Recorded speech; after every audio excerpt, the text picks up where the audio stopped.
ತುಂಬ ಟೇಸ್ಟಿಯಾಗಿರ್ತಕ್ಕಂತಹ ಟೊಮೆಟೊ ರಸಮ್ ಮಾಡುವ ವಿಧಾನ. ಒಂದು 3 ಟೇಬಲ್ ಸ್ಪೂನ್ ಎಣ್ಣೆ ಹಾಕಿಬಿಟ್ಟು, ಆಮೇಲೆ ಸಾಸಿವೆ 1 ಟೇಬಲ್ ಸ್ಪೂನು, ಜೀರಿಗೆ 1 ಟೇಬಲ್ ಸ್ಪೂನು, ಆನಂತರ ಸಣ್ಣಗೆ ಹೆಚ್ಚಿದ ಸಿಪ್ಪೆ ತೆಗೆದ ಬೆಳ್ಳುಳ್ಳಿಯನ್ನು ಹಾಕ್ಕೊಂಡು ಚೆನ್ನಾಗಿ ಅದನ್ನು ಫ್ರೈ ಮಾಡಬೇಕು ಹಸಿ ವಾಸನೆ ಹೋಗೋವರೆಗೂ. ಆನಂತರ ಕರಿಬೇವು, ಒಂದು 4-5 ಸಣ್ಣಗೆ ಹೆಚ್ಚಿದ ಟೊಮೆಟೊವನ್ನು ಹಾಕಿ ಚೆನ್ನಾಗಿ ಅದನ್ನು ಬಾಡಿಸ್ಕೋಬೇಕು.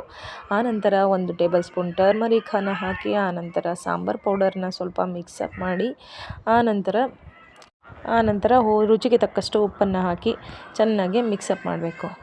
ಆನಂತರ ಅದು ಚೆನ್ನಾಗಿ ಕುದಿಯಲಿಕ್ಕೆ ಅದನ್ನು ಮುಚ್ಚಿ ಇಡ್ತಾರೆ, ಅದು ಚೆನ್ನಾಗಿ ಸ್ಮ್ಯಾಶ್ ಆಗಿರುತ್ತೆ. ಆನಂತರ ಅದನ್ನು ಚೆನ್ನಾಗಿ ಕೈ ಆಡಿಬಿಟ್ಟು, ಆನಂತರ ಅದಕ್ಕೆ ಒಂದು ಸಣ್ಣಗೆ ಹೆಚ್ಚಿದ ಕೊತ್ತಂಬರಿ ಸೊಪ್ಪನ್ನು ಸ್ವಲ್ಪ ಹಾಕಿಬಿಟ್ಟು, ಅದರ ಫ್ಲೇವರೆಲ್ಲ ಬಿಟ್ಕೊಳ್ಳೋವರೆಗೂ ಇನ್ನೊಂದು ಸ್ವಲ್ಪ ಅದನ್ನು ಕೈ ಆಡಬೇಕಾಗತ್ತೆ. ಆನಂತರ ಅದು ಸ್ವಲ್ಪ ಬೆಂದಾದ ನಂತರ ನಮ್ಮ tomato rasam ready to eat. ತುಂಬ ಟೇಸ್ಟಿಯಾಗಿರುತ್ತೆ. ನೀವು ಒಂದು ಸಲ ಮನೇಲಿ ಟ್ರೈ ಮಾಡಿ ತಿನ್ನಿ, ತುಂಬ ಟೇಸ್ಟಿಯಾಗಿರುತ್ತೆ.